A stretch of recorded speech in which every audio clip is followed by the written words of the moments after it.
भगवान की आंख ही सूर्य है। ये जो सूर्य भगवान है ये कौन है? भगवान की आंख, नेत्र। भगवान की एक आंख सूर्य है, एक आंख चंद्रमा। भगवान की आंखें ही सूर्य चंद्रमा हैं। भगवान को किसी से प्रकाश लेने की जरूरत नहीं है, स्वयं प्रकाशित है। भगवान है ना, क्या जरूरत है उन्हें किसी से प्रकाश लेने की? सर्वशक्तिमान है भगवान। भगवान संकल्प लेते हैं, सोच लें तो संसार उत्पन्न हो जाता है, और सोच लें तो संसार में प्रलय आ जाती है। भगवान है। भगवान के संकल्प मात्र से सृष्टि होती है, संकल्प मात्र से सृजन होता है, संकल्प मात्र से संहार होता है। भगवान है। कितने शक्तिवान भगवान हैं। कई बार आप लोगों के मन में ये सवाल आता होगा, मेरे मन में भी आता है, आपके मन में भी आता होगा, जो थोड़ा समझदार हैं, बुद्धिजीवी हैं, ये विचार जरूर आता होगा कि इतना बड़ा संसार ईश्वर ने बनाया है। कुछ लोग कहते हैं ना कि भगवान कुछ नहीं होता। कुछ लोग कहते हैं ना कि भगवान को तो हम मानते ही नहीं, भगवान कुछ नहीं होते। ऐसे कहने वाले लोग भी समाज में हैं, जो ईश्वर को नहीं मानते, ईश्वर की सत्ता को स्वीकार नहीं करते। पर मुझे लगता है कि देखो, हम लोग अपने घर में किसी कमरे में ना जाएं 1 साल तक, तो अपने आप वो कमरा वीरान हो जाता है। घर में कोई ना रहे तो वो घर वीरान हो जाता है। अच्छा, एक बात बताओ, आपको कभी लगा कि ये संसार वीरान है? भगवान समय से हवा चला के झाड़ू लगाते हैं कि नहीं अपने संसार में? तूफान चलता है, वो क्या है? जैसे आप लोग अपने घर में वैक्यूम क्लीनर करते हैं, झाड़ू पोंछा करते हैं, ऐसा ही ईश्वर भी झाड़ू। बारिश के बाद आपने देखा होगा पूरी प्रकृति हरी भरी हो जाती है। श्रृंगार है ये किसका? प्रकृति का, सृष्टि का। आकाश, अभी बारिश में कैसा था आकाश? धूमिल था, बादलों से घिरा। अब देखो बिल्कुल नीला आसमान, स्वच्छ।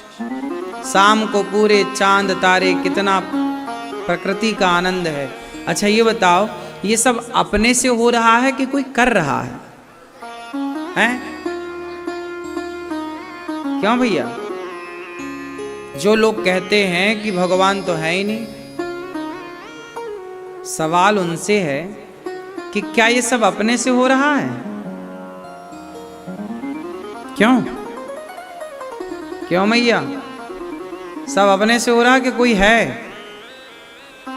आपके घर में झाड़ू पोंछा लगी है, मतलब आपके घर में कोई है जिसने ये काम किया है। अच्छा, आपने जो कपड़े पहने हैं, इस कपड़े को किसी ने बनाया तो होगा कि अपने से बन गया? क्यों? यदि वस्तु है तो उसे बनाने वाला कोई है। बात सही है? क्या बिना बनाए कुछ बनता है? यदि ये वस्तु है, ये माइक है, तो इसे बनाने वाला कोई तो होगा। आपने जो चश्मा पहना है वो अपने से तो बनाना होगा, उसे किसी ने तो बनाया होगा। तो मुझे बताओ कि आपको किसने बनाया? आपके हाथ में 5 ही उंगली, 2 ही पांव, आपकी हड्डी। समय से देखो हमारे शरीर में कितनी बारीक नसें होती हैं, अंदर फंक्शन कितना छोटा छोटा है, लेकिन ईश्वर ने सब डिजाइन किया है। कोई तो है जिसने आपका ताना बाना बुना है। क्यों? ये कान अपने से बन गए कि कोई तो होगा बनाने वाला? ये आंख, कुछ लोगों की आंख तो होती है पर आंखों में दिखता नहीं, लेकिन आपकी आंख भी है और आंख में रोशनी भी है। कोई तो है जिसने आपको बनाया, कुत्ते को बनाया, बिल्ली को बनाया। कोई तो है ना संसार में, नहीं है? कोई तो है जो समुद्र को मर्यादा में रखता है, वरना समुद्र जरा सी हिलकोरे मारे तो पानी पानी हो जाए। क्यों? सुनामी आती है तो 50-50 फीट ऊंची लहरें आती हैं। अब 50 फीट ऊंची लहर आ जाए तो कौन बचे? सबसे बड़ी ताकत पानी की ही होती है, पता है आपको? पानी से ताकतवर क्या है? समुद्र में जाओ, लहरों का बड़ा बड़ा, इतनी बड़ी बड़ी नौकाएं डूब जाती हैं।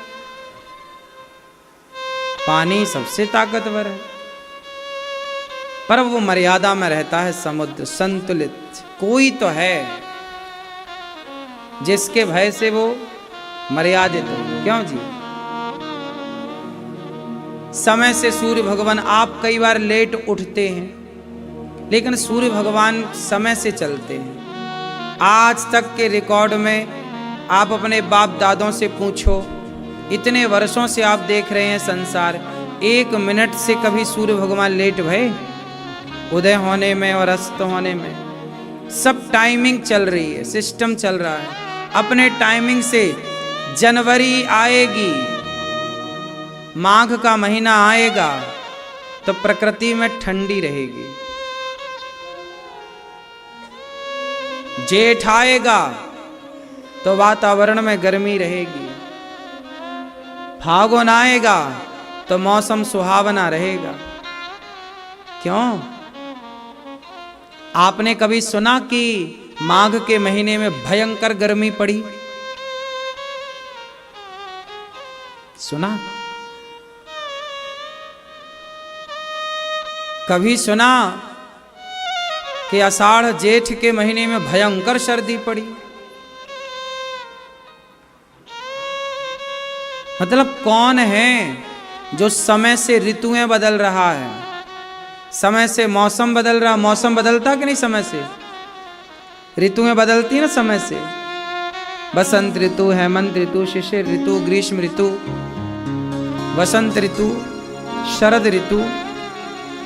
तो ये ऋतुएं समय से बदल रही हैं। और ऋतुओं का आनंद, जैसे ही चैत्र का महीना आएगा, चैत्र का महीना, आप देखेंगे कि अपने आप पेड़ पौधों में अपने आप नई नई पत्तियां, नए नए पुष्प, अपने आप।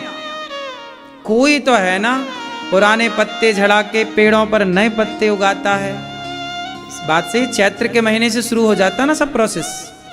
पतझड़, चैत्र के पहले सब पतझड़ शुरू हो जाता। हवा चलेगी, सारे पत्ते गिर जाएंगे, पूरा पेड़ बिल्कुल खाली हो जाएगा, ऐसा लगेगा सूख गया। लेकिन फिर 15 दिन के भीतर उसमें हरी हरी कपोलें आने शुरू हो जाती हैं, छोटे छोटे पत्ते, पुष्प। उस समय शहद लेने के लिए मधुमक्खी पेड़ों की तरफ भागती हैं। हर पेड़ पर मधुमक्खी का गुंजार आपको सुनाई पड़ेगा, भौरे का गुंजार सुनाई पड़ेगा। क्यों जी? कभी देखते हो प्रकृति को कि नहीं इस तरह से? कोई तो है जिसने सिस्टम बना रखा है, सही है? उस कोई का नाम ही हम लोग परमात्मा नाम रखते हैं। जो कोई है जिसने सृष्टि संचालित की, चलाए जा रहा है, वही है भगवान सर्वशक्तिमान। उसी परमात्मा ने संसार रचा है, बनाया है। कुल मिला के हम एक बात कहें, पीपल के पेड़ को किसने बनाया है? बोलो, चलो बताओ। पीपल का दाना, बीज कितना बड़ा होता? पीपल का बीज कितना बड़ा होता है? आप में से किस किस ने पीपल का बीज देखा है? कितना बड़ा होता है? चींटी के बराबर भी नहीं होता, चींटी बड़ी होती है। चींटी का जो मुंह होता है ना, चींटी का, उसके मुंह के बराबर पीपल का दाना होता है, बीज होता है। पीपल का फर इतना बड़ा होता है गोल गोल, उसके भीतर बहुत सारे सैकड़ों दाने होते हैं, छोटे छोटे छोटे छोटे। जरा सोचो कि पीपल इतना विशाल वृक्ष है, लेकिन उस विशाल वृक्ष की प्लानिंग प्रोग्रामिंग इतने से बीज में है। वो बीज बोया जाएगा तो इतना विशाल वृक्ष तैयार होगा, इतने से बीज से इतना बड़ा विशाल वृक्ष तैयार। क्यों? सही है। तो भगवान चाहें तो इतने से बीज से इतना बड़ा संसार रच दें, कोई आश्चर्य थोड़ी है। तुलसीदास जी क्या कह रहे हैं कि ब्रह्मांड निकाया निर्मित माया रोम रोम प्रतिवेद कहें। ये जो हमारे रोम होते ना, ये इस रोम में ना एक एक पृथ्वी ऐसी एक एक ब्रह्मांड लटक रहे हैं भगवान के इसमें। कोई कहे कि ये जी क्या बात कर रहे हो, तुम पागल हो, ऐसा हो सकता है? हाँ, तुम क्या जानो, पीपल कितने से बीज से इतना बड़ा वृक्ष तैयार हो सकता है। तो भगवान के रोम रोम में पृथ्वियां ब्रह्मांड लटक जाएं तो आश्चर्य क्या है। भगवान कृष्ण ने यशोदा माँ को मुंह खोल के अपने मुख में इतने से मुंह में ब्रह्मांड दिखा दिया कि नहीं? कर्तुम अकर्तुम अन्यथा कर्तुम सर्व सामर्थ्य। भगवान की लीला कब क्या कर दें। भगवान चाहें तो सुनो, भगवान चाहें तो इस पुष्प के अंदर ये पूरा ब्रह्मांड घुसा सकते हैं। इसके भीतर एक इतने बड़े ब्रह्मांड की रचना कर सकते हैं ईश्वर। इस पुष्प के भीतर कर सकते हैं कि नहीं? बोलो, भगवान क्या नहीं कर सकते। इसलिए भगवान पर कभी संदेह ना हो, उनकी लीलाओं पर संदेह ना हो। ये कैसा, अरे ये कैसे हो, अरे भाई वो इंसान नहीं है।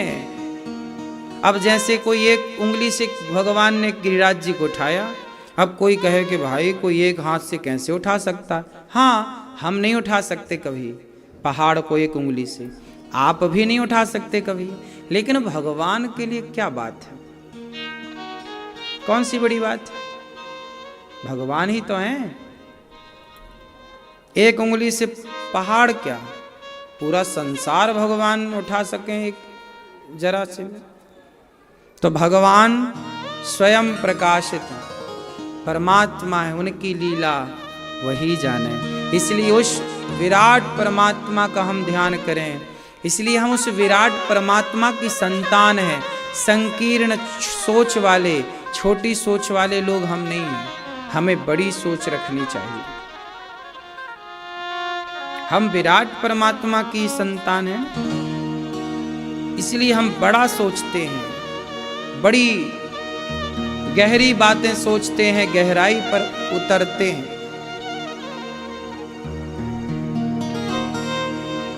ऐसे भगवान को सत्यम परम धीमहि, सत्य स्वरूप परमात्मा का हम ध्यान करते हैं।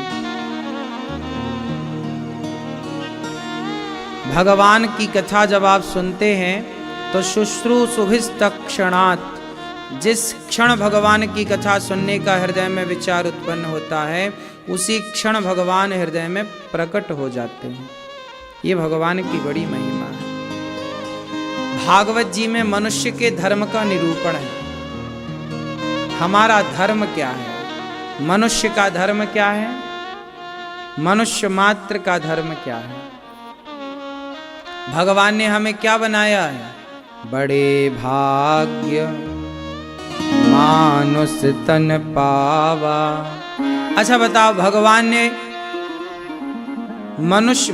ने क्या बनाए? मनुष्य बनाया कि भगवान ने हिंदू बनाए, कि मुस्लिम बनाए, कि सिख बनाए, कि ईसाई बनाए, कि यहूदी बनाए, कि ब्राह्मण बनाए, क्षत्रिय बनाए, वैश्य बनाए, शूद्र बनाए?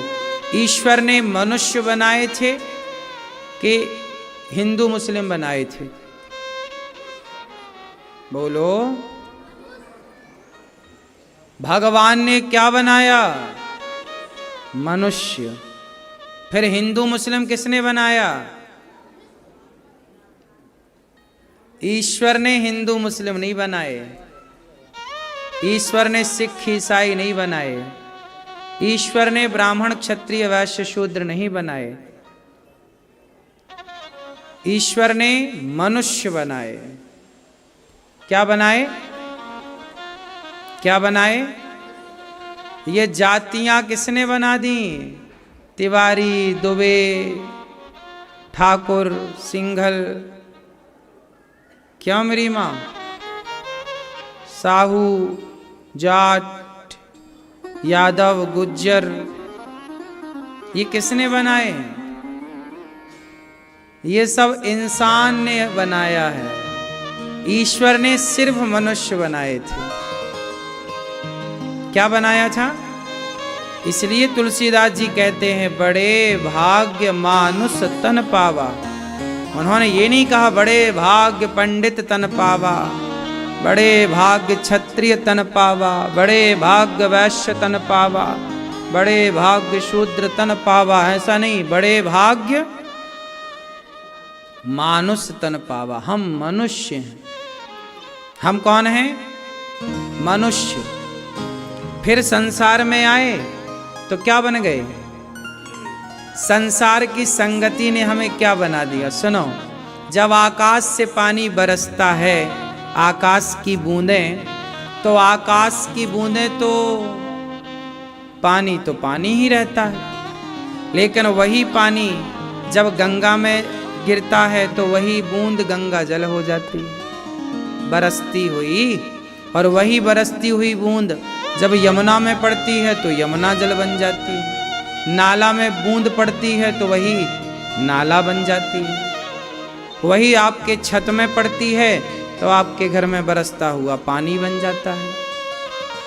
पानी तो एक से ही बरसाया था प्रकृति ने, परमात्मा ने, पर वो संगति गंगा की मिली तो गंगा हो गई बूंद, यमुना में मिली तो यमुना हो गई वो बूंद।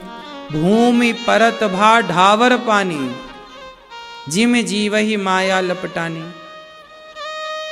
अच्छा एक बात बताओ, पानी जब बरसता है तो बूंद आकाश से गिरती हुई पवित्र होती है कि अपवित्र होती है? शुद्ध होती है। लेकिन जैसे ही जमीन में गिरती है गंदी हो जाती है। हाँ या ना? बारिश में नदियों का पानी कितना गंदा रहता है,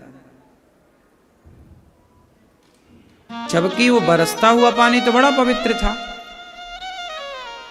बस यही है, ईश्वर ने हमें भेजा था तब हम बढ़िया थे, पवित्र थे, मनुष्य थे।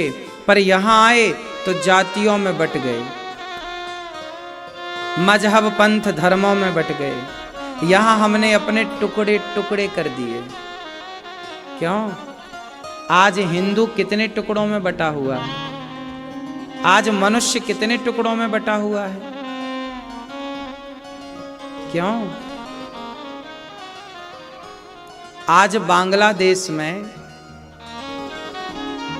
संहार हो रहा है हिंदुओं का। मुसलमान हिंदुओं की बेटियों के साथ बलात्कार कर रहे हैं, उन्हें जला रहे हैं, मार रहे हैं, जिंदा उनके साथ बर्बरता कर रहे हैं, घरों में घुस के आग लगा रहे हैं, बच्चों को मार दे रहे हैं।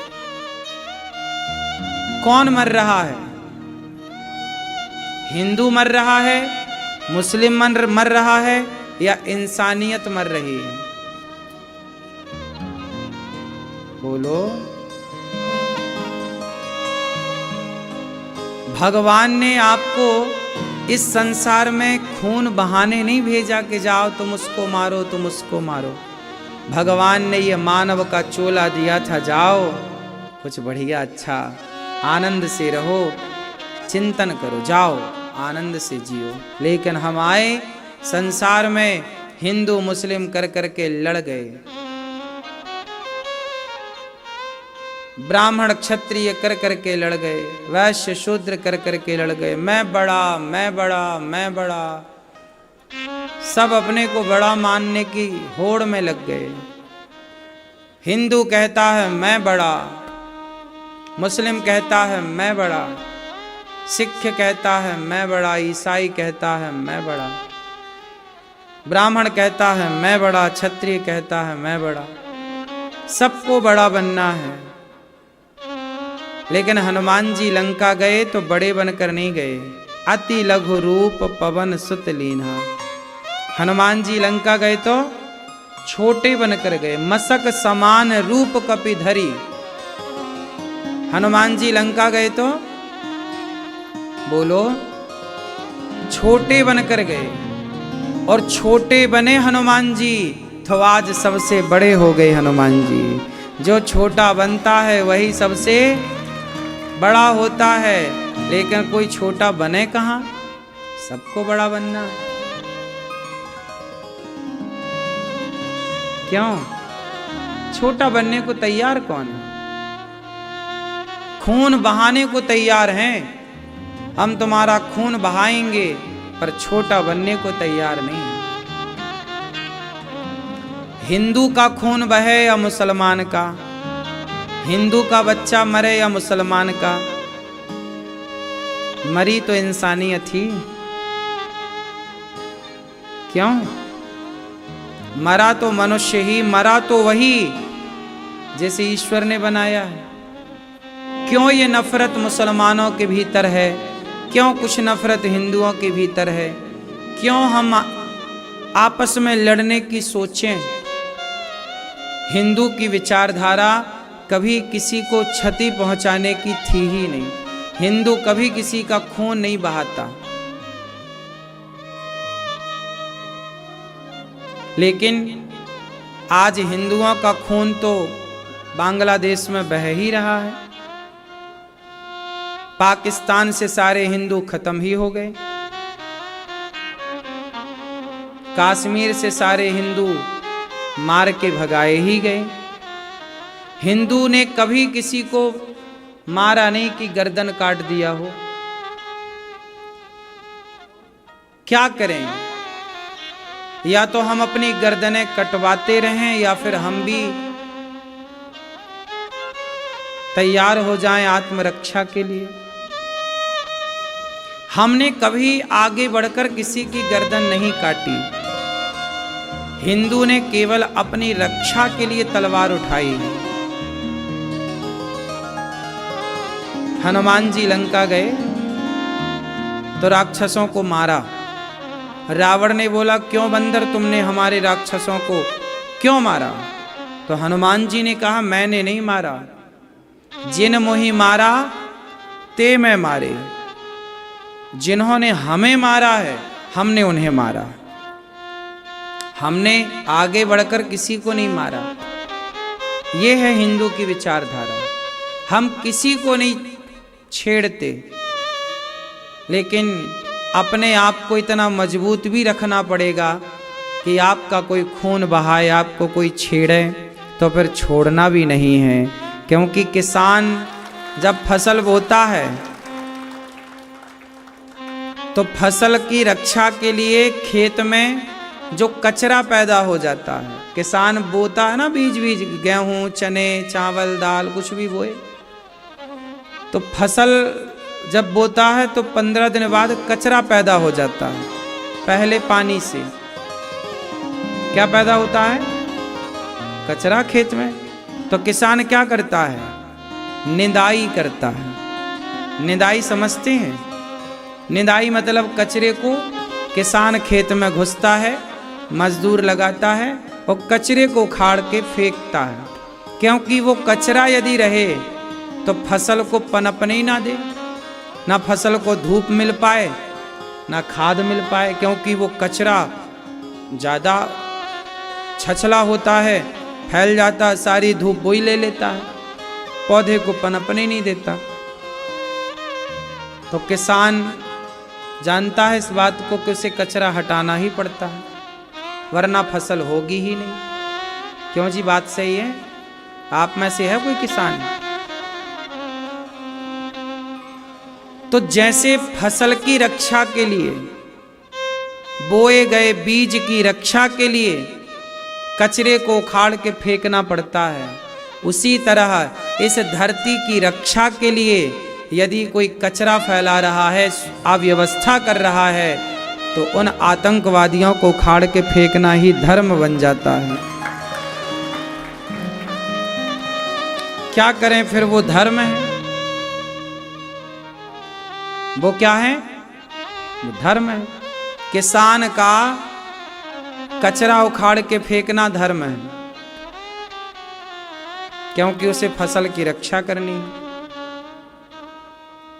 दवाई डाल करके कचरे को मारना किसान का धर्म है। इल्ली की दवाई डालता है किसान, जानता है कि इल्ली मर जाएगी, जानता है किसान के हत्या पाप है, फिर भी डालता है। क्या करे, उसकी मजबूरी है, और वही उसका धर्म है। तो हम क्या करें, हम किसी को मारते थोड़ी हैं, हम इल्ली को निमंत्रण देने थोड़ी गए थे कि हमने चना बो दिए, इल्ली बहन आओ खा जाओ हमारे चने। हमने इल्ली को इल्ली जानते हो मैया, क्या तुम्हारी पड़ोसन है क्या इल्ली? हाँ। कैसी होती इल्ली? इतनी बड़ी बड़ी होती है, मोटी सी होती है, चने के पेड़ पे ज्यादा लगती है। क्यों जी, चने में, मसूर में इत्यादि जगह इल्ली परेशान करती है किसानों को। इल्ली को कभी कोई किसान निमंत्रण नहीं देता कि बहन बो दिया है चना, ये रहा एड्रेस, आ जाना। अपने से आ जाती है वो, और अपने से आके खाने लग जाती है। फिर किसान भरता है पंप में दवाई, छिड़क देता, इल्ली बहन टै हो जाती है। मारना नहीं चाहता किसान, पर मर जाती है। तो अब क्या किसान को पाप लगेगा? नहीं लगेगा, क्योंकि हमने भैया जानकर थोड़ी मारा, हमारी मजबूरी थी, फसल बचानी थी, वरना हमारे बच्चे खाएंगे क्या? कैसे घर चलेगा, कैसे ये संसार चलेगा? फसल से ही तो संसार चलता है। भाई घर में गेहूं दाल ना आए तो खाए के आदमी मर जाए। मांसाहारी तो मांस खा के पेट भर लें, पर शाकाहारी को तो गेहूं दाल चाहिए ही चाहिए। क्यों? हमारा भारत कृषि प्रधान देश भी है, तो हमारे भारत को तो पहचान ही मिली है कृषि से। हमारे भारत की तो पूरी जीडीपी कृषि से टिकी हुई है। क्यों? अर्थव्यवस्था किससे है हमारे देश की? हमारे देश की मूल अर्थव्यवस्था क्या है? गेहूं, चावल, दालें, हाँ या ना? 1/3 अर्थव्यवस्था हमारे यहाँ की चावल, दालें और गेहूं है, सोयाबीन इत्यादि, मक्का इत्यादि नहीं है। तो अब इल्ली बहन को कौन समझाए ये सब बातें? वो तो फुर्र से आ जाती है, खाने लग जाती है। तो कई बार हमारा मार देना ही इल्ली को धर्म बन जाता है। जैसे भगवान श्री कृष्ण ने कहा कि अर्जुन कर्ण को मार दो। अर्जुन ने कहा कर्ण तो रथ से नीचे है, वो तो अपने रथ का पहिया उठा रहे हैं, उनका धंस गया है, आप कह रहे हो कि मार दो। हाँ अर्जुन मार, इसे मार देना ही धर्म है। अरे प्रभु, युद्ध का नियम है कि योद्धा रथ से नीचे हो तो उसे नहीं मार सकते, हम कैसे नियम तोड़ दें? तब भगवान बोले किसी दूसरे की पत्नी के कपड़े उतारना क्या धर्म था? उत्तर दो अर्जुन। तुम्हारी पत्नी द्रौपदी के कपड़े भरी सभा में जब उतारे गए तो कर्ण ने यही तो कहा था, तेरे 5 पति हैं, छठा मुझे बना ले। बताओ जरा, आप किसी दूसरे की पत्नी को देखकर कहो अजी हमें अपना पति बना लो, तो क्या ये कहना आपका धर्म है? बोलो बोलो। भगवान ने कहा अर्जुन, इसने कब धर्म का पालन किया है? इसने कब धर्म का मुंह देखा है? जब इसने कोई धर्म का पालन नहीं किया तो अब इसकी मृत्यु के लिए धर्म क्या देखना? क्यों जी? इसने जीवन में धर्म धर्म धर्म धर्म किया होता, धर्म के राह पर चला होता तो हम भी इसको धर्म से ही मारते, इसके बारे में धर्म सोचते कि भाई इसने तो अधर्म नहीं किया तो हम भी इसके सामने अधर्म ना करें, पर इसने तो अधर्म किया है। तो अधर्मी को अधर्म से मार देना ही धर्म बन जाता है अर्जुन। कई बार अधर्मी को अधर्म से मारना ही, अब क्या करें, यही धर्म है। तो भगवान ने बनाए क्या थे? मनुष्य। लेकिन हम यहाँ बट गए जातियों में, बट गए मजहब और पंथों में। इसलिए कहता हूं जमाना बटे तो बटे, तुम ना बटना सनातनियों, सनातनी तुम ना बटो, तुम यादव गुज्जर ठाकुर ब्राह्मण में ना बटो, तुम संगठित रहो। जातियां व्यवस्था के लिए बनाई थी प्रकृति ने, परमात्मा ने। ब्राह्मण किसी का नाम नहीं है, ब्राह्मण एक व्यवस्था है। क्षत्रिय कोई जाति थोड़ी है, यह एक व्यवस्था है। वैश्य कोई जाति नहीं है, यह एक व्यवस्था है। शूद्र कोई जाति नहीं है, यह एक व्यवस्था है। लेकिन इस व्यवस्था को बाद में जातियां बना दी गई और बाद में फिर जातियों से जातवाद फैल गया और फिर अंग्रेजों ने नारा दे दिया कि फूट डालो, शासन करो, तो आपस में लड़ाते रहे। क्यों?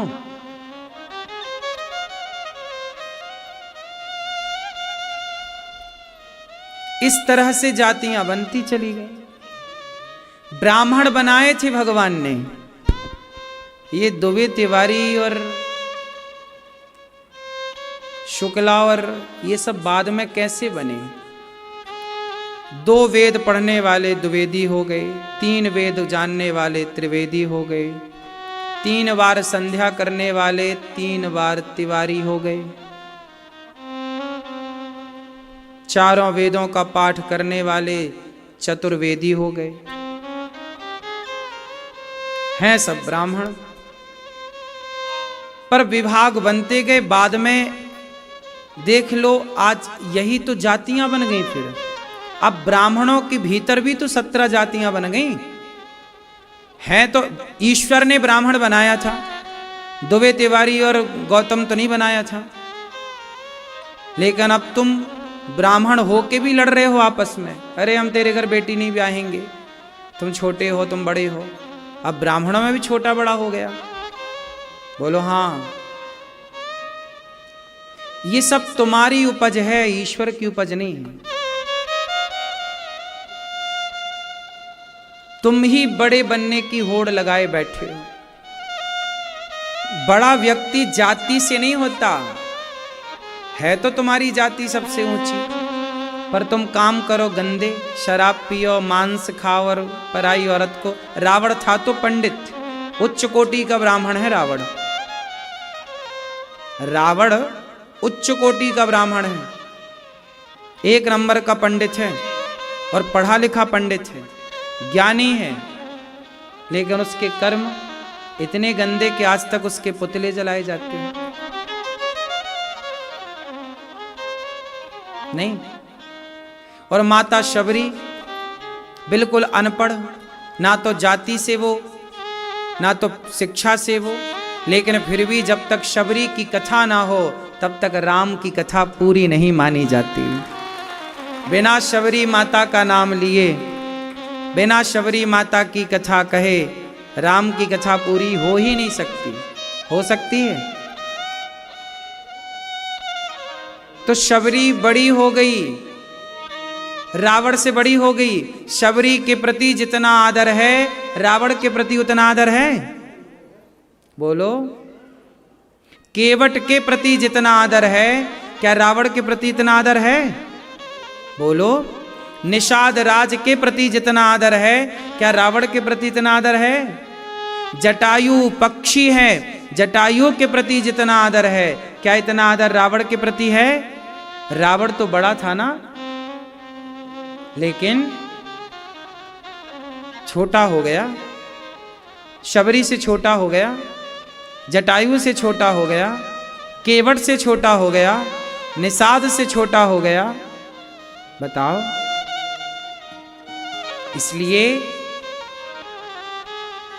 मायने नहीं रखती कि आपकी जाति क्या है, आपके भाव क्या हैं। इस संसार में आप आए तो आपने कर्म क्या किए, वो कर्म मायने रखते हैं। वो कर्म आपको बड़ा या छोटा बनाते हैं। क्यों जी, बात सही है। शबरी के प्रेम ने, शबरी की भक्ति ने शबरी को बड़ा बना दिया। अब मीराबाई थी तो छत्राणी। मीराबाई छत्राणी तो है, क्षत्रिय है, लेकिन मीराबाई इतनी बड़ी भक्त बनी कि आज मीरा के पांव मिल जाएं, चरण मिल जाएं तो हम धो के पी लें। ऐसे भक्तों की तो अब वहां जात कहां मायने कि अरे मीरा तो क्षत्रिय है, तुम्हारे पांव कैसे धोएं। अरे मीरा का गुण, मीरा की भक्ति ने मीरा को सबसे पवित्र कर दिया। रैदास जी तो मोची थे, नहीं थे, लेकिन रैदास जी की भक्ति ने रैदास जी को इतना पवित्र कर दिया कि शायद कोई ब्राह्मण भी इतना पवित्र ना हो। तो आपकी पवित्रता आपकी जाति से नहीं, आपकी भक्ति भगवत प्रेम ही आपको पवित्र करता है। जो भगवान का हो गया वो सबका हो गया। रस खान तो मुसलमान थे, लेकिन भगवान कृष्ण का साक्षात दर्शन किया उन्होंने। मुस्लिम होकर भी उन्होंने भगवान को पाकर के अपने को पवित्र कर लिया। बोलो हाँ। तो आप पवित्र कैसे होते हैं? तप के बल पर, भक्ति के बल पर। कब शबरी काशी को धाई, कब पढ़े आई गीता, सांचे मन के मीता, रघुवर सांचे मन के मीता।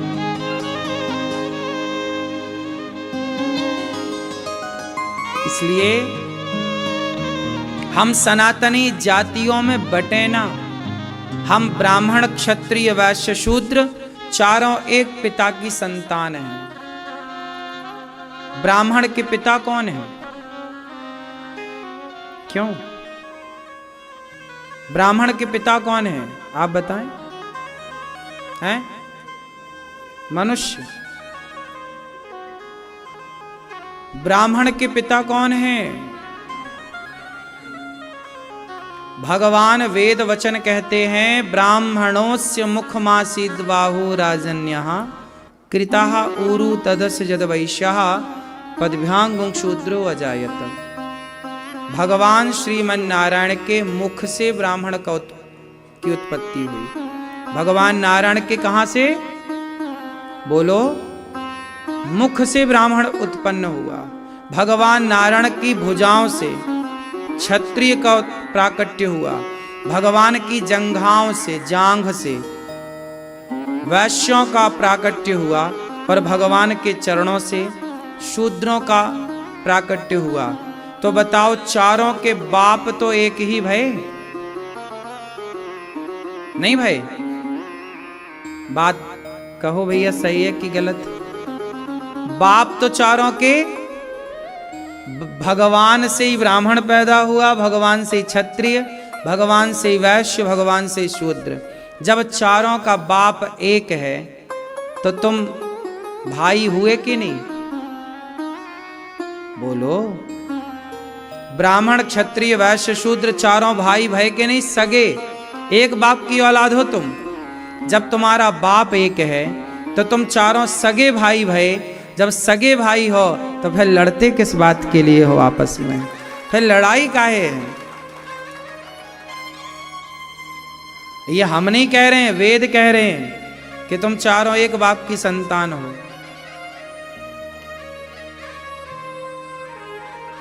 इसलिए छुआछूत नहीं होना चाहिए। हम सबको गले लगाएं। हम किसको गले लगाएं? हम, अच्छा ये बताओ, डॉक्टर जात पात देखकर थोड़ी इलाज करता है। नदी कोई जात पात देखकर थोड़ी पानी पिलाती है। सूर्य का प्रकाश जात पात देखकर थोड़ी प्रकाश देता है। आग ऐसा थोड़ी है कि ब्राह्मण के घर का भोजन पकाएगी और वहां शूद्र के घर का भोजन नहीं पकाएगी। आग सबके लिए बराबर है। इसलिए हम सबको प्रेम से रहना चाहिए। यदि हम भारत के लोग हिंदू सनातनी संगठित होकर रहते तो आज हमारा हिंदू धर्म परिवर्तन कभी ना करता। जितना धर्मांतरण हुआ हमारे देश में, वो धर्मांतरण इसलिए हुआ कि हम लोगों ने जाति पाति की बातें करके हमने किसी को अछूत करार दे दिया कि तुम अछूत हो। और जिन्हें आपने अछूत समझा आज उन्होंने ही आज धर्मांतरण कर लिया। हिंदुओं की संख्या घट गई, लाखों हिंदू कन्वर्ट हो गए, गांव के गांव हिंदुओं के ईसाई बन गए। जहां मंदिर थे वहां चर्च बन गई। जिनके हाथों में गीता रामायण थी आज उनके हाथ में बाइबल पहुंच गई। तो बातें करने में आपका क्या घट जाएगा बताओ? क्यों जी, कुछ घटेगा? चलो आपके गांव में कोई जंगल का आदिवासी कोल भील या मोची भाई है, जूता सिलने का काम करता है। आप 2 मिनट उसके पास बैठ के कहो कि भैया तेरी बेटी का विवाह है, पैसे का बंदोबस्त है कि नहीं? यदि आप उस गरीब आदमी से जो आपके गांव का आपके क्षेत्र का गरीब है, यदि आप उसकी बेटी के ब्याह में 2-5 हजार की मदद करने लायक हो कि भैया मेरी तरफ से बारातियों को भोजन करा देना, ये पैसे रख लो, तेरी बेटी का ब्याह है, तो यदि आप सब ऐसी ऐसी मदद करते तो क्या वो मोची, क्या वो आदिवासी, क्या वो वंचित दलित, क्या वो धर्मांतरण करता? बोलो। लेकिन आपने उनके संग उठना बैठना छोड़ दिया। आपने बंद कर दिया, नहीं हम तेरे साथ नहीं बैठेंगे। क्यों नहीं बैठोगे? क्या राम शबरी के साथ नहीं बैठे? क्या राम निषाद के साथ नहीं बैठे? हम बैठने के ही तो कह रहे हैं। प्यार से भैया तेरे घर आटा नहीं है, ले आज ये आटा, हमारे घर की रोटी आज आटा ले, आज तेरे घर में होना चाहिए। आपके गांव में भी आसपास भी बड़े गरीब लोग होते हैं, बूढ़े लोग होते हैं, काम नहीं कर पाते, पर खाना तो चाहिए ना। हम काम करें ना करें, पैसे कमाए ना कमाए, भैया भूख तो लगेगी। तो यदि हम सनातनी अपने सबकी मदद करने लग जाएं, अपने सनातनियों के साथ खड़े हो जाएं, जंगल के कोल भील आदिवासियों के संग खड़े हो जाएं, तो मेरा भारत का समाज सनातन कभी धर्मांतरण नहीं करेगा, ये मुझे विश्वास है। आज आप भी जानते होंगे इस बात को, आपके आसपास भी धर्म परिवर्तन के केस आप लोगों ने सुने होंगे। सुने हो कि नहीं? किस किस ने सुने हैं धर्म परिवर्तन के केस? जानते हैं? कभी आपने विचार नहीं किया कि जो धर्मांतरण जिन लोगों ने कर लिया, क्यों किया?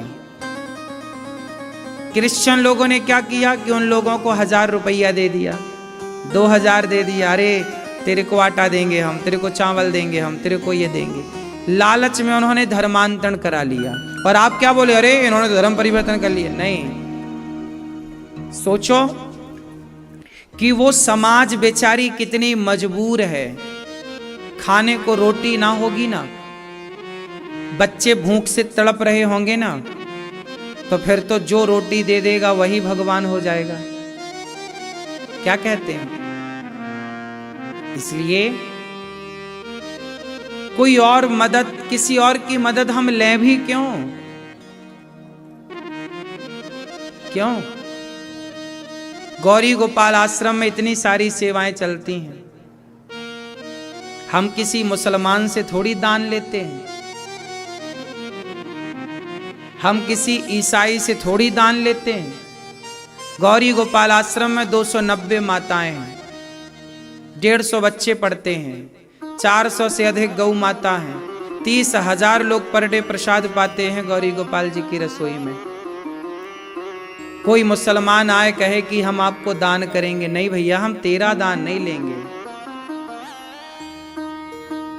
तुम गाय काट के खाने वाले लोग हो, हम तुम्हारे हाथ का दान नहीं ले सकते। ईसाई के हाथ का हम दान क्यों ले? आज ईसाई हमें पैसा दे दान करे तो कल वो कहे कि अब पैसे दिए हैं अब हमारे हिसाब से चलो। नहीं भाई, हम तेरे हिसाब से नहीं चल पाएंगे, इसलिए तू हमें पैसे मत दे, हम तेरा पैसा लेंगे ही नहीं। हम तो अपने हिंदू भाइयों का, हम सनातनी हैं, हम सनातन का गुणगान गाते हैं तो सनातन के टुकड़ों पर पलेंगे, सनातन के खाएंगे, सनातन में ही रहेंगे। हमें किसी का चाहिए भी नहीं, कोई करोड़ों दे तो हमें नहीं चाहिए।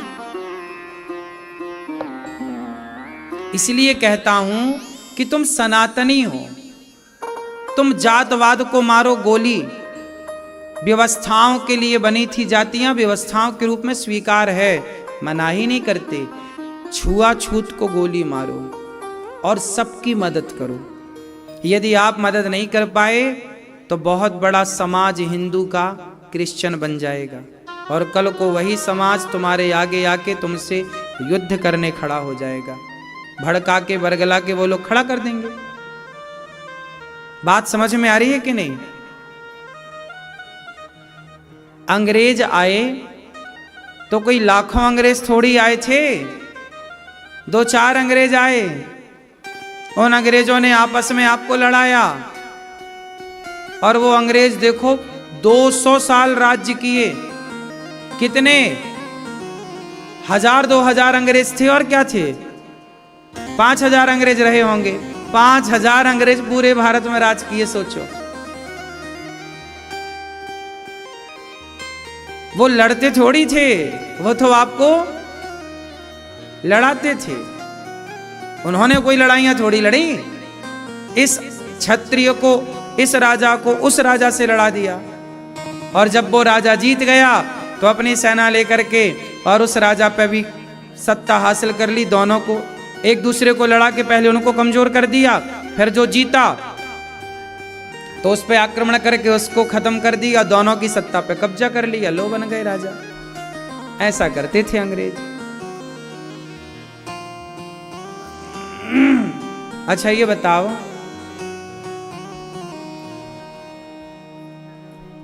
अंग्रेज जब इस देश में थे तो अंग्रेज की जो सेना थी उस सेना में कौन लोग थे? हमारे अपने हिंदू ही तो थे, पर वो अंग्रेज के सारे पे चलते थे। यदि हिंदुओं ने गद्दारी ना की होती अपनों से तो क्या मजाल किसी की। झांसी की रानी के अपने लोगों ने तो झांसी से गद्दारी कर दी, रानी से गद्दारी कर दी, लक्ष्मीबाई से। महाराणा प्रताप लड़ते रहे, सारे राजाओं ने महाराणा प्रताप का साथ कहां दिया? दिया है, इतिहास पढ़ लो। क्या जयपुर के राजाओं ने महाराणा प्रताप का साथ दिया था? बिल्कुल नहीं दिया था। दिया होता, बल्कि ये तो उनसे हाथ मिलाए थे, उनकी सेना बने थे मुगलों की। पढ़ लो इतिहास।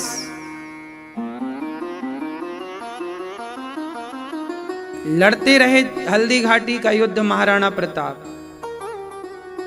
जंगल के आदि, आपने सुना होगा महाराणा प्रताप ने घास की रोटियां खाई हैं और जंगल के आदिवासी लोगों ने महाराणा प्रताप का साथ दिया था। सुना है ये बात कि नहीं? पढ़ लो इतिहास में, सब कुछ दर्ज है। जंगल के कोल भील आदिवासी भाइयों ने महाराणा प्रताप का साथ दिया और महाराणा प्रताप की सेना बनकर के लड़े। आज जिनके संग आप बैठना भी उचित नहीं समझ रहे हैं, उन्हीं आदिवासियों ने, उन्हीं पिछड़े वर्ग के लोगों ने, अगड़ा पिछड़ा जिन्हें आज सरकार कहती है, हमारे हिसाब से तो कोई पिछड़ा नहीं है, लेकिन जिन्हें आज की भाषा में दलित समाज कहा जाता है, उन्होंने ही महाराणा प्रताप का साथ दिया था। ये बात सही है कि गलत है? बोलो। फिर तो इस देश में जितना योगदान महाराणा प्रताप का है उतना ही योगदान उन लोगों का है जिन्होंने महाराणा प्रताप का साथ दिया है। झांसी की रानी का जितना योगदान है उतना ही उनका भी योगदान है जिन्होंने झांसी की रानी के कंधे से कंधे मिलाकर वो खड़े रहे। क्यों जी, बात सही है। क्योंकि जब देश की रक्षा होगी तो एक से ना होगी ना, हम सबको खड़ा होना पड़ेगा। पूरब की तरफ आप खड़े हैं तो पश्चिम की तरफ आप खड़े हैं, इस द्वार पर आप खड़े हैं तो उस द्वार पर, वो सब खड़े होंगे तब ना देश की लाज बचेगी और रक्षा होगी। तो हमारे देश की रक्षा में सबका योगदान है। महाराणा प्रताप तलवार चलाते हैं, बताओ क्या तलवार बनाने वाले उस लोहार का योगदान नहीं है जिसने वो तलवारें बनाई हैं? झांसी की रानी तलवार चलाती है, लेकिन तलवार बनाने वाले लोहार का भी तो योगदान है। उस युद्ध के समय जो घड़े का पानी, ठंडा ठंडा पानी पी के युद्ध कर रहे हैं, उस कुम्हार के बनाए उस घड़े का भी तो योगदान है, नहीं है? बोलो फिर। इसलिए ये जो चार लोग हैं, ब्राह्मण, क्षत्रिय, वैश्य, शूद्र, तुम चारों गले मिलके यदि रह लोगे ना तो तुम्हारे देश की तरफ कभी कोई आंख उठा करके नहीं देख सकता। और यदि तुम बट गए तो देखो मिट जाओगे। बात सही है कि गलत है?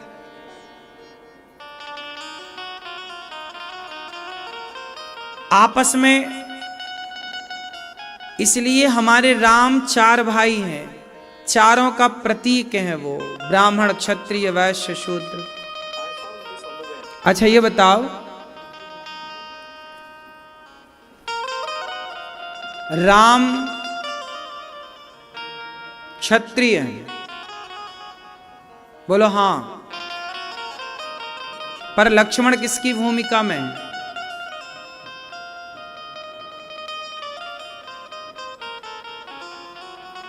भरत जी किसकी भूमिका में है?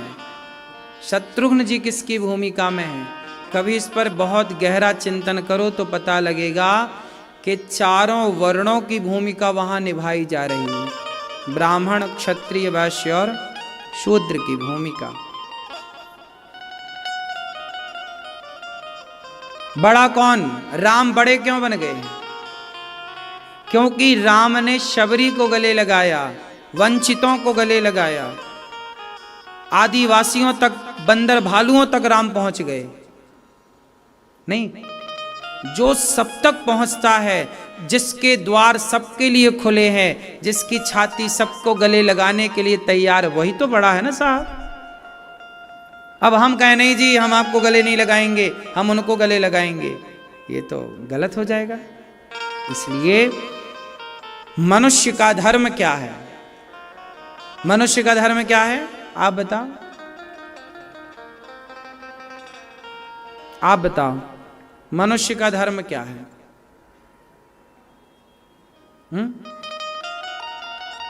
मनुष्य का धर्म क्या है आप बताओ? टोपी वाले भैया, मनुष्य का धर्म बैठे बैठे बताओ, बताओ मनुष्य का धर्म क्या है भैया?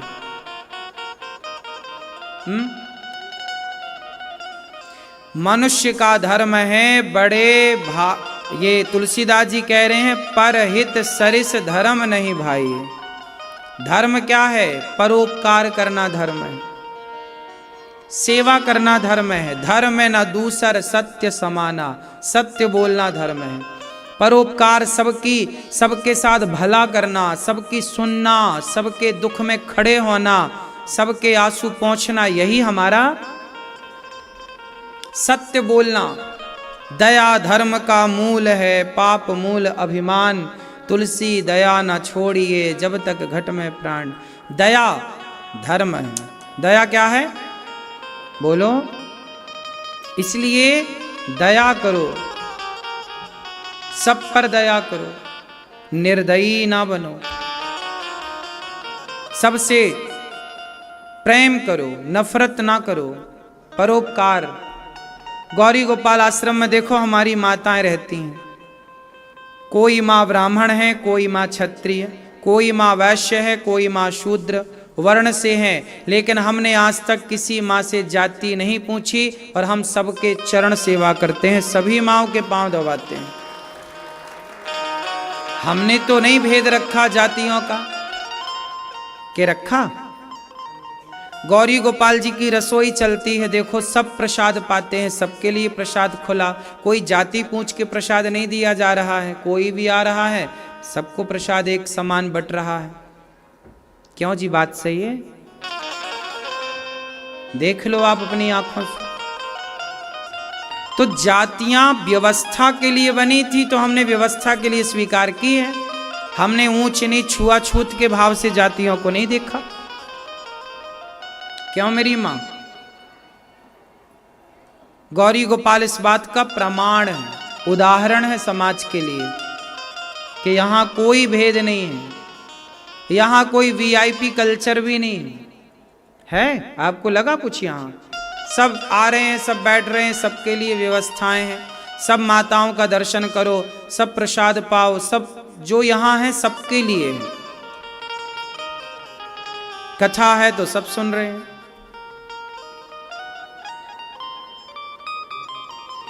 प्रिय भक्तों, भगवान साकार हैं कि निराकार हैं? क्यों भैया, भगवान साकार हैं कि निराकार हैं? चश्मों वाले भैया पीछे, हमारे तीनों दोस्त बताएंगे भगवान साकार हैं कि निराकार। भगवान का स्वरूप क्या है, साकार है कि निराकार है? साकार। आप कैसे हैं भगवान? चश्मा वाले भैया बैठे बैठे बताओ।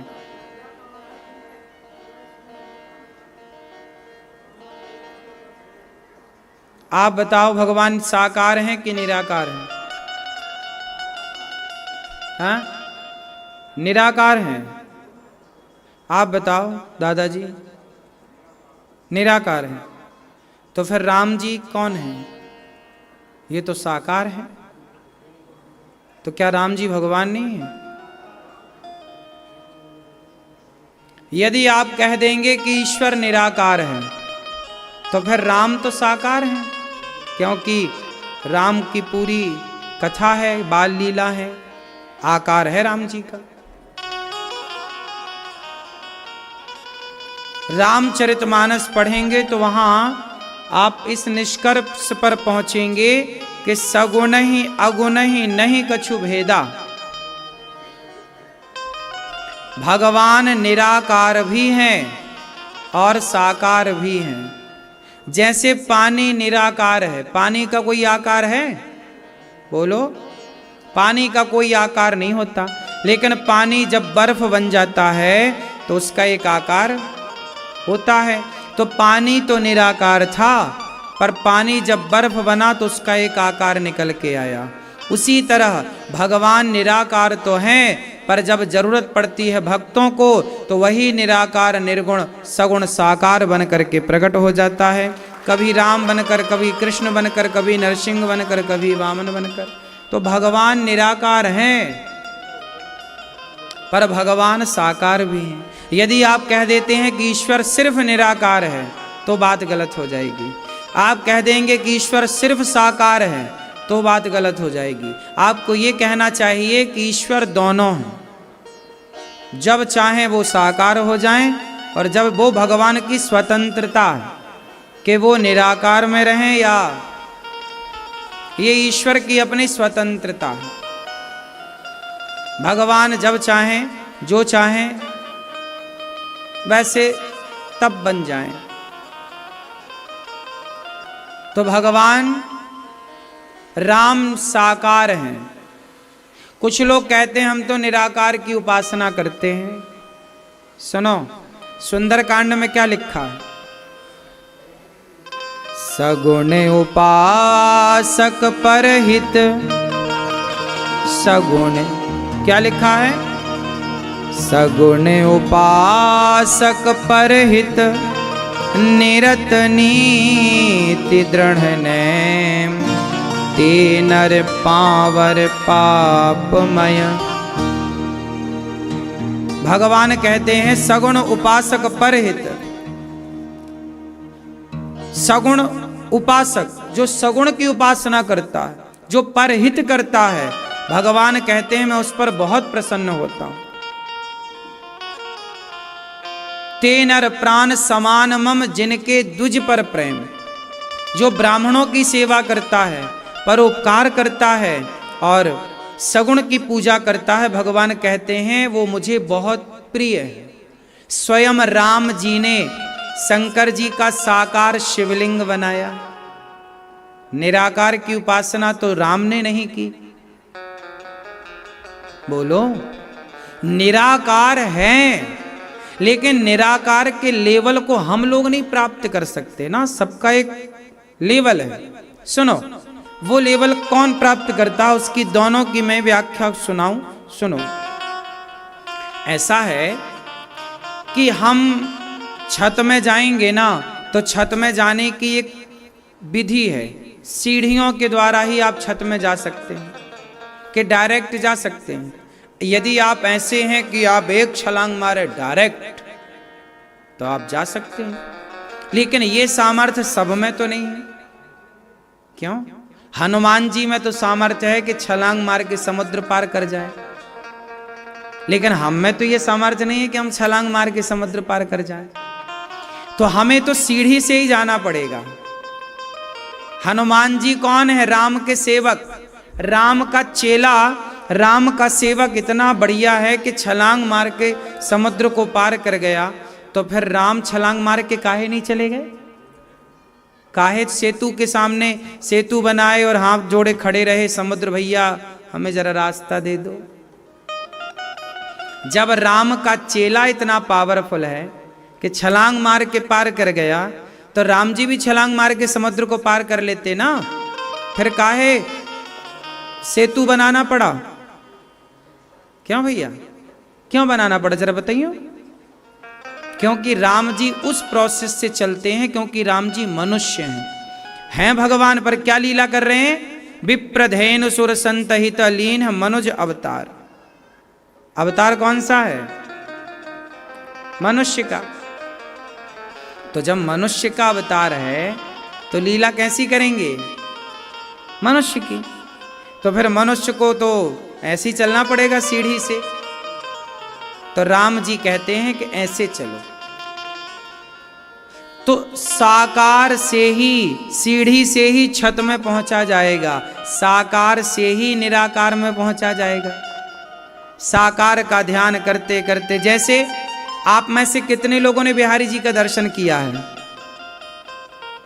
देखा? चलो अब ये बताओ, बिहारी जी को जब मंदिर में जाके देखा था तो वो कौन सा रूप था, निराकार की साकार? बोलो बोलो, साकार था ना, आकार है। तो बिहारी जी के मंदिर में बिहारी जी बैठे हैं साकार रूप में। अब जरा एक काम करो, आप लोग यहाँ बैठ के जरा बिहारी जी का ध्यान करो, कैसे दिखते, उनकी आंखें कैसी थी, उनका मुंह कैसा था, उनका श्रृंगार कैसा था, उनका हाथ कैसे थे, उनके कमर कैसी, उनके चरण, जरा ध्यान करो कैसे थे बिहारी जी। अब देखो आपके सामने आएगा, आकृति बनी, बिहारी जी की छवि उभरी। बिहारी जी के मंदिर जब आप गए तो वहां पे जो देखा था वो साकार दर्शन था, लेकिन यहां बैठ के जो बिहारी जी को आप देखेंगे वो निराकार है। क्योंकि यहां तो कोई बिहारी जी की आकृति नहीं है, लेकिन फिर भी आपने देखा। तो देखा कैसे? अभी बताओ, ध्यान किया आप लोगों ने तो बिहारी जी की आकृति आई कि नहीं आई? बोलो हाँ। क्यों आई? क्योंकि आपने देखा है। जब देखा ही नहीं होगा तो आकृति किसकी आएगी? तो बिहारी जी की आकृति, छवि, ध्यान तब आएगा जब उन्हें एक बार देखा जाएगा, तो बार बार ध्यान कर सकते हैं। देखा ही नहीं, साकार को देखा ही नहीं, तो साकार से निराकार की ओर जाएगा कैसे? तो साकार से निराकार की ओर जाने के लिए साकार पहली सीढ़ी है। उस साकार से ही व्यक्ति निराकार की ओर जा सकता है, डायरेक्ट कोई निराकार की तरफ नहीं जा सकता। निराकार का तो कोई आकार ही नहीं है, ध्यान करे किसका, फिर करेगा किसका? हाँ या ना? मैया देखो जरा, पंचायत चल रही है मैया की, देखो। हाँ, प्रपंच नहीं पूरा हो रहा है मैया का। कहाँ पड़ोसन से गप्पें चल रही हैं? हैं?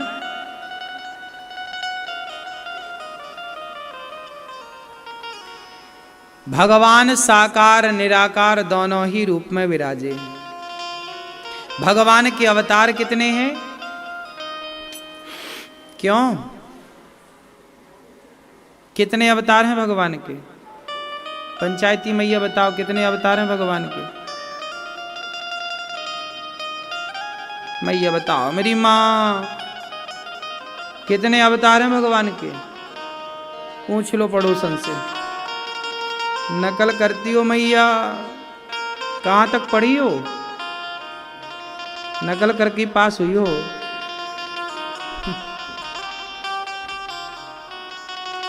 क्यों, भगवान के कितने अवतार हैं? हैं? 24। 5 के नाम बताओ।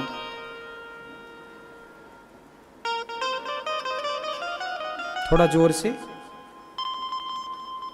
ब्रह्मा विष्णु महेश। और 2?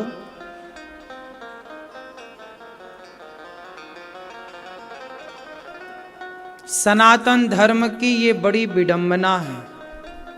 आप सब चीज जानते हैं लेकिन अपने धर्म के बारे में नहीं जानते, अपने भगवान के बारे में आप लोग नहीं जानते। इसलिए सनातन का ह्रास हुआ है, क्योंकि आपने अपना ज्ञान खो दिया।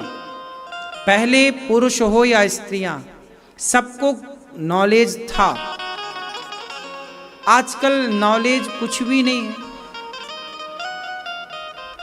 कोई मुसलमान से पूछो तो वो सब बताएगा अपने धर्म के, अपने अल्लाह के बारे में। लेकिन तुमसे पूछो कि तुम जरा भगवान के बारे में 10 मिनट बोलो, तो तुम भगवान के बारे में 10 मिनट नहीं बोल पाते। मूल बेसिक चीजें तो हमें पता होनी चाहिए। हमारे भगवान के कितने अवतार हुए? 24। किन भगवान के 24 अवतार हुए आप बताओ? किन के 24 अवतार हैं? हाँ, क्यों भैया, किन के 24 अवतार हैं? बैठे बैठे हैं? हाँ, आप बताएं किसके? बैठे बैठे किन के 24 अवतार हैं? भगवान श्रीमन नारायण के 24 अवतार हैं। वही नारायण विष्णु, भगवान विष्णु के 24 अवतार। कौन कौन से 24 अवतार? अब उन 24 अवतारों में ज्यादा कुछ याद ना रखो तो 4-5 तो नाम याद कर लो। हमारे भगवान के 24 अवतार हैं, हमारे भगवान के 24 रूप हैं और नाम तो अनंत हैं। हरि अनंत हरि कथा। भगवान के 24 अवतार में कुछ नाम गिन लो। पहला तो सिंपल है, राम। बोलो राम। एक कृष्ण,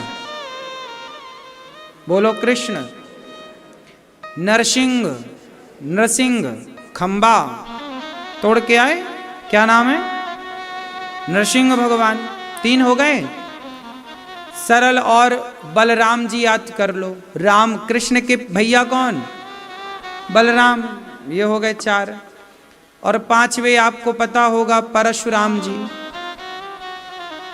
फिर और आगे चलना है तो नारद जी, कच्छप भगवान, मत्स्य भगवान, मछली, कछुआ, ये तो याद कर लो। कछुआ मछली ये तो भगवान है। कच्छप, मत्स्य। और राजा बलि के लिए वामन, और वो हाथी को बचाने के लिए भगवान ने एक अवतार लिया था। हाथी का पांव मगर ने पकड़ा था, सुना कभी आपने? उसे बचाने के लिए एक अवतार लिया। कौन सा अवतार? हरि। क्या नाम है? 2 अक्षर का, हरि। बोलो हरि। अच्छा, वो समुद्र मंथन से कौन से भगवान प्रकट भए थे अमृत का कलश लेकर? बोलो कौन से भैया? तीनों भैया बताओ। नहीं, ये आप लोगों को पता होना चाहिए। अपने धर्म के बारे में थोड़ा जानकारी। धनवंतरी, जिनके नाम से हम लोग एक त्योहार मनाते हैं। बताओ, धनवंतरी भगवान के नाम से कौन सा त्योहार मनाते हैं? धनतेरस। दीपावली के 2 दिन पहले क्या मनाते हैं? धनतेरस में धनवंतरी भगवान का ही पूजन होता है। तो ये एक अवतार धनवंतरी। अच्छा, ये बताओ कि वो पृथ्वी को लेकर के भगवान आए थे, कौन सा अवतार था? ऐसे कौन सा? बाराह। किसको मारा था? हिरण्याक्ष को। देखो, सब पता है। ये बाराह भगवान है ना? कच्छप भगवान है, मत्स्य भगवान है।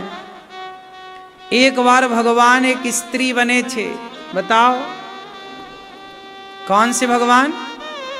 मोहिनी अवतार। ये सब देखो, याद आया? एक बार भगवान अपनी माता को उपदेश देने के लिए कोई अवतार लिए थे। बताओ,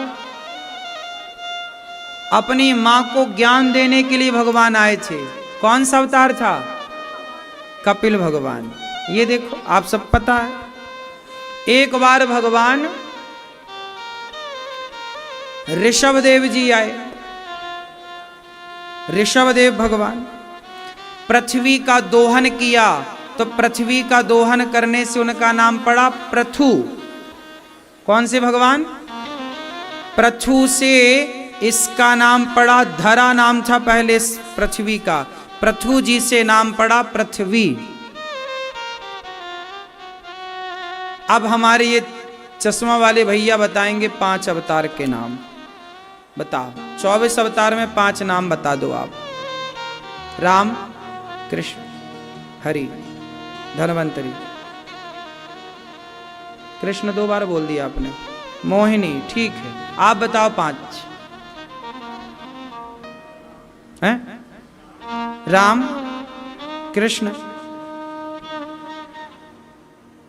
हरि,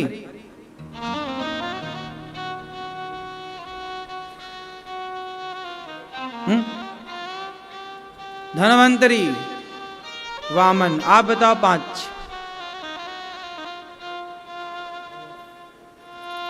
ठीक है, ये सब याद करो, रखो याद अपने मस्तिष्क में, भूलना। ये हमारे भगवान के नाम हैं, इनकी हम लोग उपासना करते हैं। हम लोग राम की पूजा, कृष्ण की पूजा करते हैं, तो क्या हम लोग नरसिंह भगवान की पूजा नहीं करते? क्या हम लोग वामन भगवान की पूजा नहीं करते? अरे हम सनातनी हैं, हम भगवान के 24 स्वरूपों की, हमारे भगवान ना 24 रूप लेकर आए, 24 काम करने आए थे, तो हमने उनके प्रत्येक रूप को हृदय में बसाया, और प्रत्येक रूप हमारे लिए प्रिय है, नहीं है? प्रत्येक रूप हमारे लिए भगवान का प्रिय है, तो हमें भगवान के इन रूपों का ध्यान करना चाहिए। और भगवान हमारे, अब आप लोग ना अपने धर्म के बारे में थोड़ी सी जानकारियां बढ़ाओ, थोड़ा रिसर्च करो, पढ़ो, सत्संग करो। भगवान का एक अवतार है नर नारायण। बद्रीनाथ जी में किसका दर्शन है? बोलो। बद्रीनाथ जी में हम लोग किसका दर्शन करने जाते हैं? नर नारायण भगवान का। वहां नर नारायण के रूप में कौन बैठे हैं? 2 पर्वत हैं। एक पर्वत को नर बोला जाता है, दूसरे पर्वत को, वो नर नारायण जोड़ा है पर्वत का। कहते हैं वो पर्वत नहीं है, भगवान ही तप कर रहे हैं, पर्वत के रूप में दिखाई पड़ते हैं। तो बद्रीनाथ जी जो हमारा तीर्थ स्थल है, वहां भगवान के 24 अवतारों में एक अवतार जो है वो नर नारायण के अवतार की पूजा होती है। वही नर नारायण का अवतार अर्जुन और कृष्ण बने, और कर्ण को मारने के लिए ही नर नारायण ने अवतार लिया था। कर्ण पिछले जन्म में इसकी बड़ी कथा है। तो भगवान कितने सारे अवतार हुए हैं। भगवान का एक अवतार हुआ है बुद्ध अवतार, बुद्ध भगवान। कौन सा अवतार? हमारे जो भगवान हैं वो बुद्ध हैं और बौद्ध अलग हैं। बुद्ध भगवान हमारे 24 अवतारों में एक, और एक अवतार कलयुग के आखिरी में होने वाला है। आप बताओ कौन सा अवतार होने वाला? सिर्फ आप बताओगे, कोई नहीं बताएगा। कौन सा अवतार भगवान का होगा कलयुग में, आप बताइए।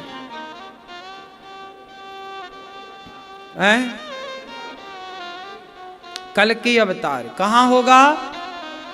संभल ग्राम। किन के यहां होगा? विष्णु यश नाम के ब्राह्मण के घर। कब होगा? कलयुग के अंतिम चरण में कल की भगवान का अवतार होगा। कल की भगवान का विवाह किससे होगा?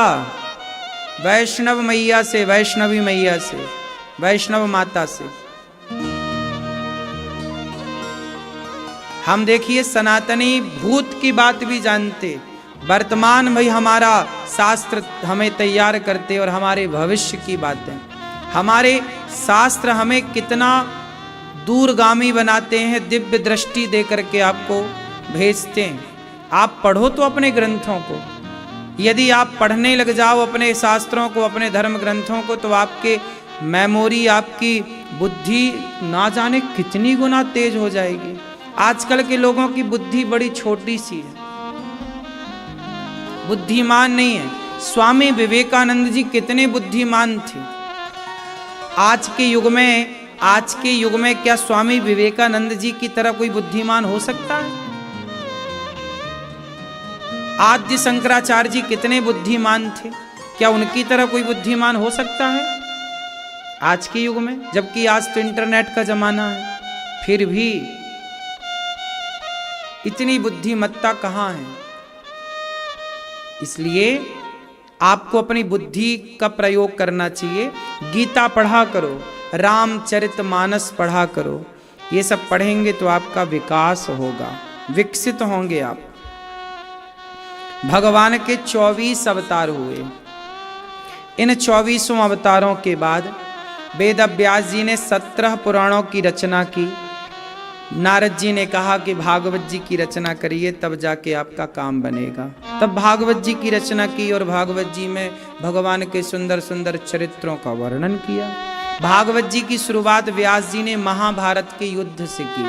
महाभारत का युद्ध जो है, आप में से कितने लोगों ने महाभारत का युद्ध देखा है? क्या मैया आप वहां थी क्या? नहीं, ये मैया बोली मैं थी क्या वहां?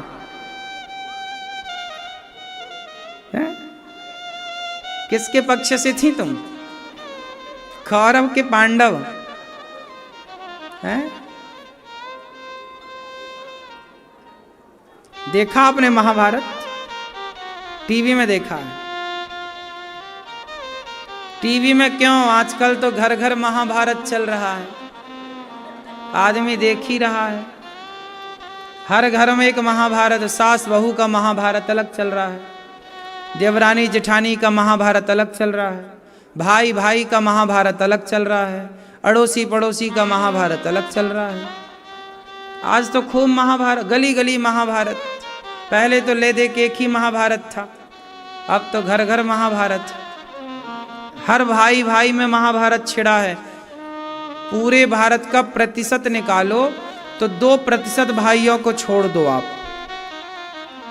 2% भाई भारत में मिलजुल के रह रहे हैं, बाकी 98% भाइयों का महाभारत चल रहा है। हाँ कि ना?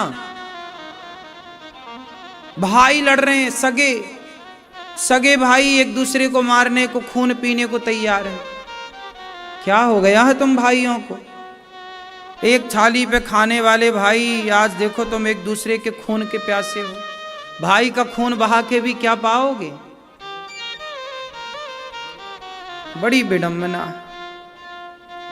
महाभारत घर घर है। अच्छा, महाभारत क्यों होता है?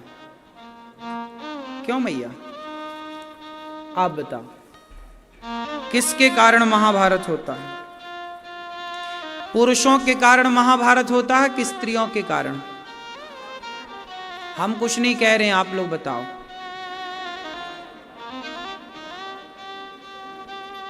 मैया बताएंगी। किसके कारण महाभारत होता है, पुरुषों के कारण कि स्त्रियों के कारण? सही। देखो स्त्रियां नाराज ना हो जाएं आपसे।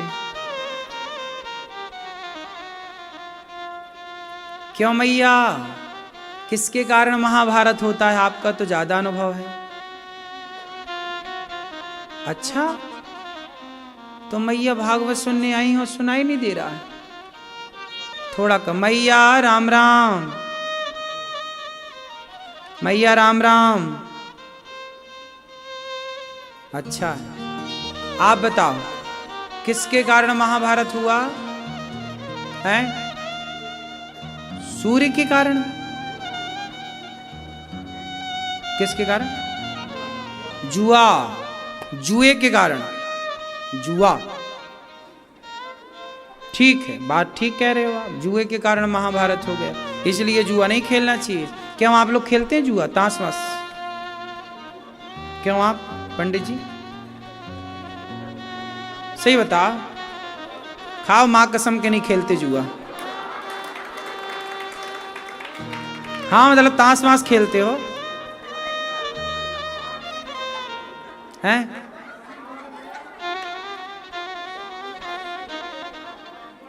हाँ ताश वाश खेलते हैं, टाइम पास वाला, साल में एक आध बार। सही है।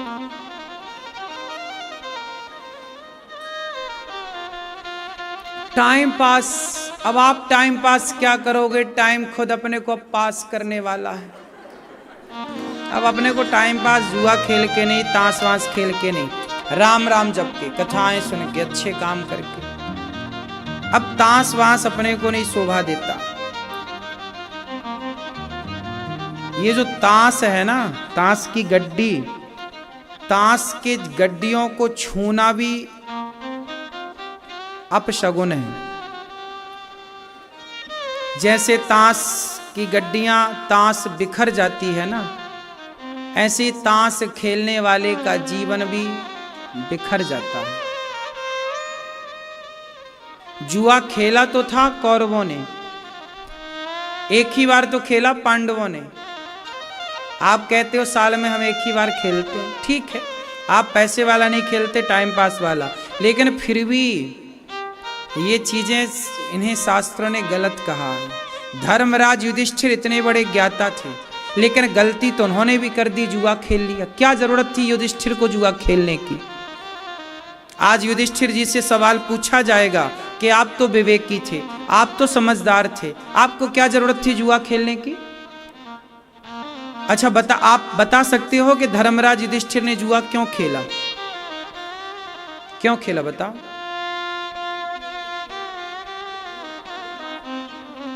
हाँ, धृतराष्ट्र ने कहा था कि बेटा, मेरा बेटा दुर्योधन चाहता है कि तुम जरा उसके संग जुआ खेल लो, ऐसे टाइम पास वाला।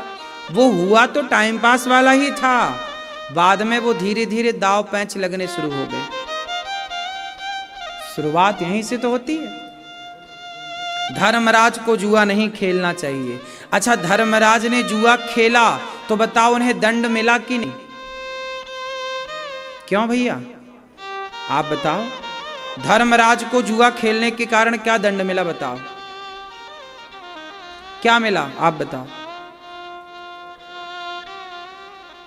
उनका संपूर्ण राज्य छिन गया। पत्नी की भरी सभा में साड़ी उतार के अपमानित हुई पत्नी। दुर्योधन ने पांडवों के कपड़े उतरवा दिए थे, है ना, और 12 साल का वनवास और 1 वर्ष का अज्ञात। इतना एक बार जुआ खेला, एक बार जुआ खेलने का इतना बड़ा दंड मिला धर्मराज को। धर्मराज को ज्यादा दंड मिला क्योंकि आप समझदार थे, आपको जुआ नहीं खेलना चाहिए था। आप खेले हैं तो आपको सजा भी ज्यादा होगी। भगवान चुपचाप रह जाओ, भोगो, अब जाओ वनवास। जैसी करनी, जुआ खेला कौरवों पांडवों ने, इनको भोगना पड़ा। वो 12 साल वनवास में क्या करते रहे? जुआ खेलने की सजा भोगते रहे। बोलो हाँ, और खेल लो जुआ। इसलिए साहब जुआ ना खेलना, टाइम पास वाला भी ना खेलना गुरुजी। ये नाश ही करता है। भला आज तक किसी का किया हो इस जुए ने तो बताओ, इतिहास गवाह है।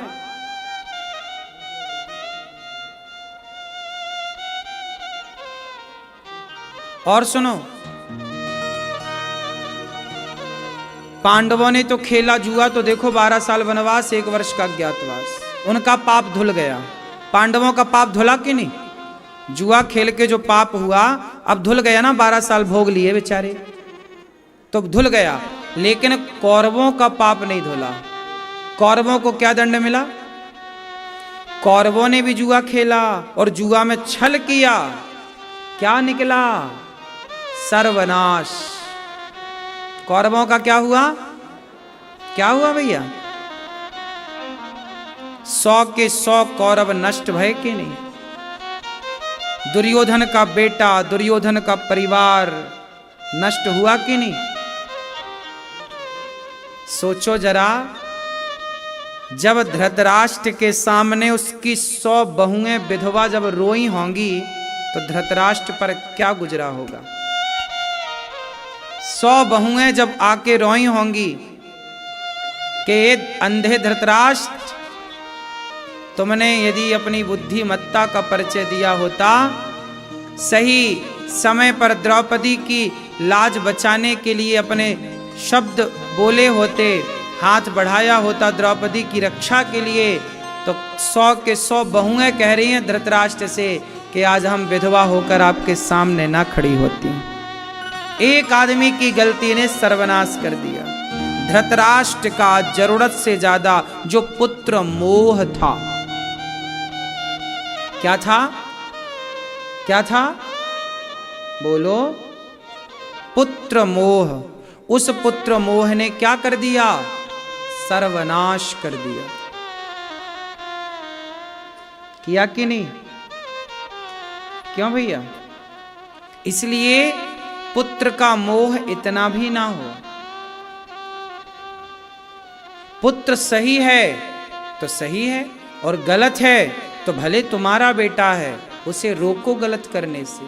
जब द्रौपदी की साड़ी उतारी जा रही थी, कपड़े उतारे जा रहे थे, तो धृतराष्ट्र को नहीं बोलना चाहिए, ए बेटा, ए दुर्योधन, ये क्या कर रहा है? ये बहू है हमारी, इसके कपड़े काहे उतार रहा है? क्या धृतराष्ट्र को नहीं आवाज लगानी चाहिए? भाई तुम्हारा बेटा है, तो राजा हो तुम, तो क्या तुम्हारा बेटा किसी के कपड़े उतार के नंगा करेगा?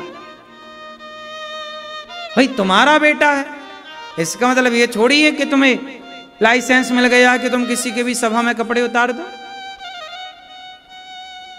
तो धृतराष्ट्र चुप रहे उस समय। हाँ बेटा उतार, कपड़ा उतार। अब मजा आ रहा है जब तुम्हारी 100 की 100 बहुएं विधवा हो गई। अब अच्छा लग रहा है धृतराष्ट्र को, हाँ बड़ा मजा आया। द्रौपदी को निर्वस्त्र करने में, साड़ी उतारने में तो ये बहुत मजे ले रहे थे।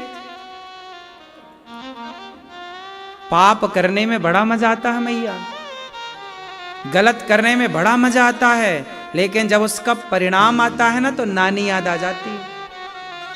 इसलिए कहता हूं ईश्वर के घर देर है, अंधेर। इसलिए बच के रहना रे बाबा। लाख आंख से देख रहा है तुझे देखने वाला, सच की खेती कर ले चतुर नर, समय गुजरता जाता मेरे मालिक की दुकान में, सब लोगों का सबका खाता वही वही है। बहुत बहुत धृतराष्ट्र को सबने समझाया था, ए अंधे मान जा, नहीं माना। पांडवों को लाक्षागृह में बंद करके आग लगवा दी, जिंदा जलाने का षड्यंत्र किया इस धृतराष्ट्र ने। दुर्योधन ने किया, जिंदा जलाना चाहा। अब बताओ, हम घर में बैठे हों और आप घर के चारों ओर आग लगा दो, तो हम तो जिंदा जल जाएंगे। यही काम किया था धृतराष्ट्र के पुत्र दुर्योधन ने। जब दुर्योधन की इस कृत्य को धृतराष्ट्र ने जाना तो धृतराष्ट्र ने दुर्योधन को दंडित क्यों नहीं किया? आपका बेटा किसी के घर में जाके आग लगाएगा तो आप यदि राजा हैं तो भले राजा हैं, अपने पुत्र को दंडित नहीं करेंगे? तो मेरा बेटा है तो किसी के घर में आग लगाएगा? पांडवों को जिंदा जलाने के लिए लाक्षागृह में आग लगवाई कि नहीं? लाक्षागृह बनवाया कि नहीं? षड्यंत्र के तहत पांडवों को लाक्षागृह में घुसाया कि नहीं? तब धृतराष्ट्र ने दंड क्यों नहीं दिया?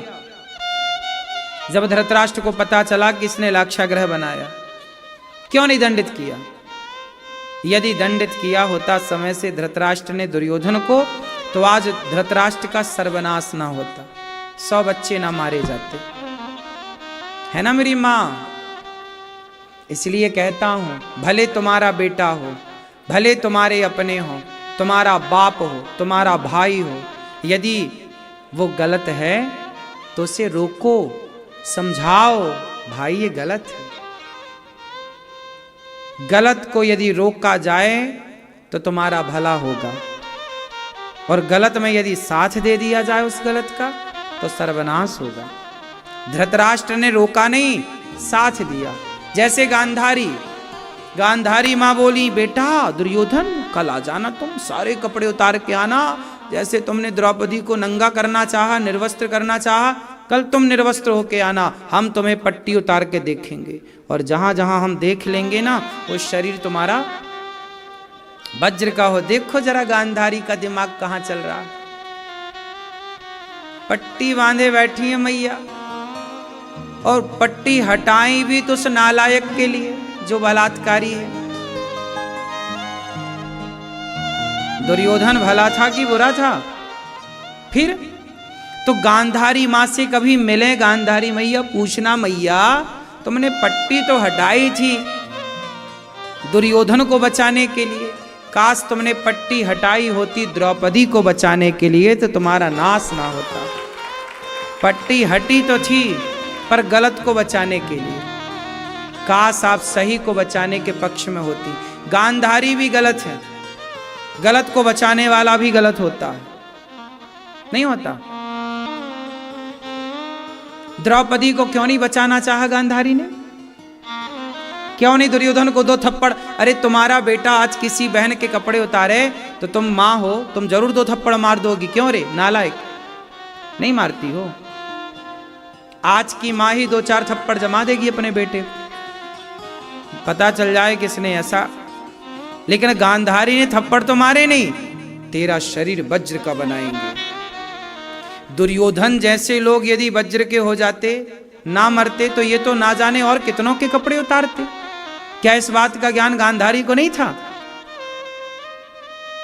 गलत को शक्ति मिलेगी तो वो गलत उस शक्ति का मिसयूज करेगा, दुरुपयोग करेगा, और सही को शक्ति मिले तो वो सही काम में लगाए। इसलिए शक्तिशाली वो लोग हों जो सही हैं, गलत लोगों के हाथ में शक्ति ना लगे, वरना वो गलत ही करेंगे। इसलिए भगवान ने कहा, दुर्योधन कहाँ जा रहे हो? माँ के पास। अरे नंगे जा रहे हो भाई, इतने बड़े घोड़ा हो और देखो ऐसे जा रहे हो, डिंग डोंग थोड़ा पहन लो।